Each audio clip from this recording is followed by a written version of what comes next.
Want to take stunning photos with your smartphone? In a world where the best camera is the one you have with you, understanding how to harness the power of your smartphone to capture high-quality images is crucial. In this video, we'll explore 7 tips and tricks that will elevate your smartphone photography, from capturing breathtaking wildlife shots to immortal landscapes and even moving objects. Prepare to transform your smartphone into a professional photography tool. Tip number 1, choosing the right smartphone.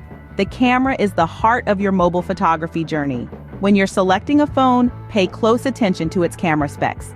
The sensor size, for instance, is key. Larger sensors capture more light, resulting in better image quality. The lens aperture also matters. A wider aperture lets in more light, making for great low-light photography and creating that dreamy background blur, or bokeh. But it's not just about the hardware. Look for features like optical image stabilization for sharper photos and manual mode for more control. And let's not forget about the extras. HDR, portrait mode, and the ability to shoot in RAW format can take your photography to the next level. Storage capacity is another factor to think about. You'll need plenty of room for all those high-resolution shots, so opt for a model with ample storage or expandable memory. Remember, the best camera is the one you have with you, and a well-equipped smartphone can be your ticket to capturing stunning photos. Tip number 2, understand your smartphone camera settings. So you've picked the perfect smartphone, but how exactly do you use the camera settings to get the best shots possible? Let's break it down. First up, resolution. This is the amount of detail that your camera can capture. High-resolution settings allow you to capture more detail, but they also take up more storage space. So if you're planning on printing your photos or cropping them in post-production, go for the highest resolution possible. If not, a lower resolution should do just fine. Next, we have high dynamic range, or HDR. This setting helps balance the light in your photos, making the dark areas darker and the light areas lighter. It's perfect for situations with tricky lighting, like a bright sky behind a darker foreground. But remember, HDR can sometimes make photos look overprocessed, so use it wisely. Then, we have portrait mode. This setting blurs the background of your photo, drawing attention to the subject in the foreground. It's great for portraits or close-up shots of objects, giving your photos a professional look. Last, but certainly not least, we have manual mode.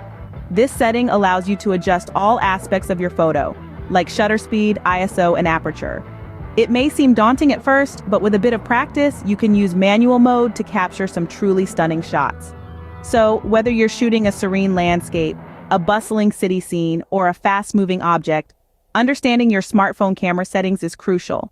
Experiment with different settings, see what works best for you, and don't be afraid to make mistakes. After all, every great photographer started somewhere. Mastering your camera settings is key to taking great photos. Tip number 3, hold your smartphone correctly. This is vital to prevent camera shake and ensure stability. So, how should you do it? For starters, use both hands. Hold your phone like you would a camera, with one hand supporting the other. If you're snapping a portrait shot, rotate your phone so it's upright, and for a landscape shot, turn it sideways. Now let's talk about positioning. You want your thumb near the shutter button, ready to take the shot. Your other fingers, they should be wrapped around the phone, keeping it steady. And your free thumb, that's for extra balance. Remember to keep your elbows close to your body. This acts as a natural stabilizer and helps reduce shake. And what about when you're ready to take the shot? Don't jab at the shutter button, that can cause your phone to move. Instead, gently tap it or use the volume button. There's also a little trick you can use. Use your phone's timer function. Even a 2-second delay can help eliminate any shake caused by tapping the screen. To sum it all up, a good grip plus a little finesse equals sharp, clear photos. A steady hand leads to clear shots. Let's venture into the wild with tip number 4. Capturing the essence of wildlife through your smartphone lens is a thrilling experience, but it requires a blend of preparation, respect for nature, and photographic technique. First and foremost, it's crucial to maintain a safe distance from wildlife. Not only is this important for your safety, but it also ensures that you don't disturb the animals and their natural behavior. Remember, we're here to observe and capture, not to interfere. Now let's talk about light, the photographer's best friend. Natural light is your ally when shooting wildlife, especially during the golden hours of sunrise and sunset. These times provide the most beautiful, soft, and diffused light, bringing out the best colors and shadows in your subjects. Avoid using flash as it can startle animals and create harsh, unnatural lighting. And remember, if the light isn't on your side, don't worry. Overcast days can provide a soft, even light that's great for capturing details, and silhouettes at dusk or dawn can be incredibly dramatic. A key aspect of wildlife photography is considering the background of your shots. A cluttered background can distract from the subject, while a clean, simple background can make the subject stand out. Use your smartphone's depth of field to your advantage, blurring out the background to focus on the subject. Also, don't forget about composition techniques such as the rule of thirds. Place the subject off-center for a more dynamic and interesting shot. Lastly, patience is key. Wildlife doesn't work on our schedule, so you might need to wait for the perfect shot. But that's part of the thrill, isn't it? The anticipation, the waiting, and then the perfect moment when you press the shutter. With patience and respect for nature, you can capture the essence of the wild.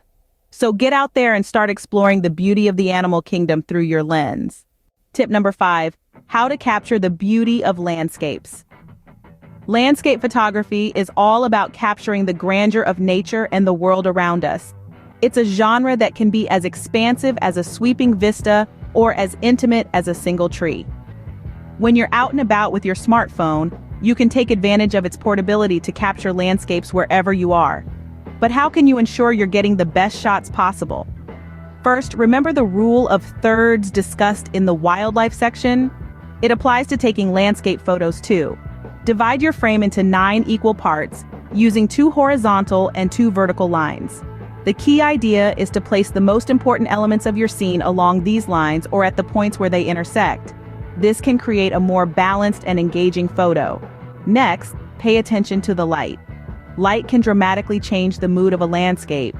Early morning and late afternoon, often known as the golden hours, are particularly good times for landscape photography. The low angle of the sun creates long shadows and warm golden light that can add depth and texture to your scene. Lastly, use leading lines. These are lines within your image that lead the viewer's eye to a certain point, be it a winding road leading into the distance, a river snaking through a valley, or a fence line stretching towards a farmhouse. Leading lines can create a sense of depth and draw the viewer into your photo. The best landscape shots often break the rules, so feel free to experiment. Try different angles, look for patterns, and play with perspectives. After all, photography is about expressing your unique vision of the world. With the right composition, you can make any landscape come alive. Tip number 6, let's plunge into the green universe of water photography. Water holds an emerald allure with its fluidity and dynamism, whether it's a placid lake, a meandering river, or a cascading waterfall. However, securing its splendor can be slightly challenging. The golden key is to understand the balance between shutter speed, aperture, and your ISO settings. Let's first delve into shutter speed. Shutter speed signifies the duration for which your camera's shutter is open, and it directly influences how motion is captured in your image. If your aim is to freeze the action, go with a faster shutter speed. Yet, if your intention is to capture the silky smooth effect of a waterfall or river, a slower shutter speed is what you need. This can craft a sense of movement and flow of your image. Moving on to the next topic of aperture. Aperture decides the depth of field in your image, or in other words, how much of your photo is in sharp focus. A larger aperture will lend a shallow depth of field, which can be instrumental in isolating your subject from the backdrop. In contrast, a smaller aperture will bring more of your scene into focus, which can come in handy when photographing extensive bodies of water or a waterfall in its entirety. Now let's shift our lens to the ISO. ISO regulates the sensitivity of your camera's sensor to light. As a rule of thumb, you'll prefer to keep your ISO as low as possible to dodge noise or grain in your image. However, if you're shooting under dim light conditions, you might have to pump up your ISO to get properly exposed image. Technical details aside, photography isn't just about the right settings, it's about the right timing, the perfect light, and foremost, your unique perspective as a photographer. So fiddle with different settings, explore various angles, and let your creativity flow, analogous to the water you're capturing. If seized right, water can sprinkle a magical element to your photos. Tip number 7, capture the motion. In the world of photography, there's a certain thrill in capturing a subject in motion. It's all about timing, focus, and speed. Let's dive right into how you can nail those action shots with your smartphone. First off, you'll want to harness the power of fast shutter speed. A fast shutter speed freezes motion, giving you a crisp and clear image of your moving subject. Many smartphones offer a pro or manual mode where you can adjust your shutter speed, aim for a faster setting, and you'll be well on your way to capturing that perfect in-motion shot. But what about focus? Well, that's where continuous focus comes into play. This feature, found on many smartphones, allows the camera to constantly adjust its focus on a moving object. It's like having a personal assistant tirelessly working to keep your subject sharp as it moves across the frame. Don't forget, practice makes perfect. Try different settings, play around with various subjects, and keep experimenting until you find what works best for you. Remember, photography is not just a science, it's an art. With these tips, you won't miss a moment. And that's a wrap on our smartphone photography guide. From choosing the right smartphone to understanding your camera settings, we've covered it all. Remember, the key to capturing stunning wildlife and landscape shots lies in the correct hold and the right light. Water photography and capturing moving objects require a bit of finesse, but with practice, you'll soon be mastering these techniques. So don't be afraid to experiment and learn from your results. Go ahead, explore the world through your smartphone lens.